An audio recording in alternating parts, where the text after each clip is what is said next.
7 सितंबर रविवार भाद्र पूर्णिमा है और चंद्र ग्रहण का महापर्व भी है।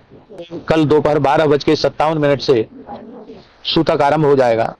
मोटा मोटी समझना चाहिए कि 12:30 बजे से सूतक का काल आरंभ हो जाएगा। वैसे 12:57 समय है, लेकिन अपने को 12:30 से मानना चाहिए, जिससे कि सूतक के पूर्व की जो तैयारी है वो 12:30 बजे तक कर लें। अपनी शिखा में कुशा धारण कर लें, जो भी सूखा सामान है उसमें कुशा डाल दें। सूतक के काल में जो रुग्ण हैं उन रोगियों को फल जल आदि ले सकते हैं, अन्न नहीं लेना चाहिए। ग्रहण काल में सर्वथा जल भी नहीं लेना चाहिए, मलमूत्र का त्याग भी नहीं करना चाहिए।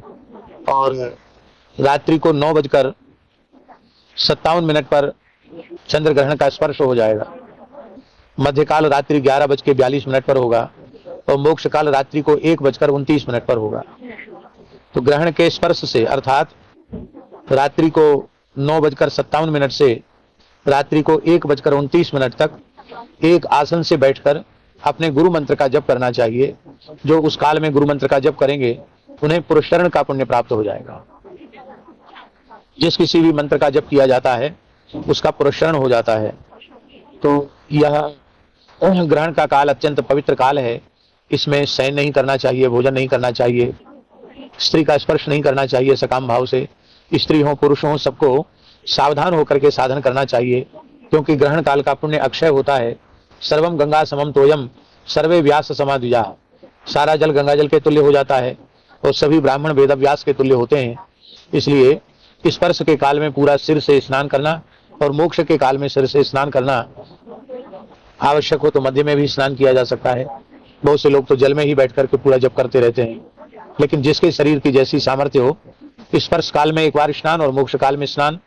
मोक्ष काल के बाद फिर लगभग 1:29 पर मोक्ष काल है, तो स्नान करते करते 2-2:30 बज जाएगा। फिर ब्रह्मवेला आ जाएगी, तो अपना नित्य नियम शुरू कर दें और नित्य नियम के बाद फिर ठाकुर जी की सेवा पूजा सवेरे 4-5 बजे ठाकुर जी की सेवा पूजा शुरू कर दें। शयन नहीं करना चाहिए। उत्तम पक्ष यही है कि ग्रहण के मोक्ष स्नान के बाद शयन नहीं करना चाहिए। शयन करेंगे तो फिर दूसरे दिन चढ़े तक सोएंगे तो किया कराया सब गुरु गोबर हो जाएगा। इसलिए फिर रात्रि को शयन नहीं करना चाहिए। 1:30 बजे के बाद स्नान करके अपना नित्य नियम करके, क्योंकि ग्रहण के बाद बहुत कुछ आवश्यक शुद्धि भी होती है। कपड़े धोना, धुलाई, सफाई सब होता है कार्य, यज्ञ पवित्र बदलना। फिर भगवान का अपना नित्य नियम करते करते भगवान के उठाने का समय हो जाए। 3 बजे से भगवान की 4 बजे से सेवा शुरू कर दें। प्रेम से भगवान की सेवा करें। जिनको आवश्यक हो शरीर की दृष्टि से वो दिन में मध्याह्न में 1 घंटे 1.5 घंटे सो लें, पर्याप्त है।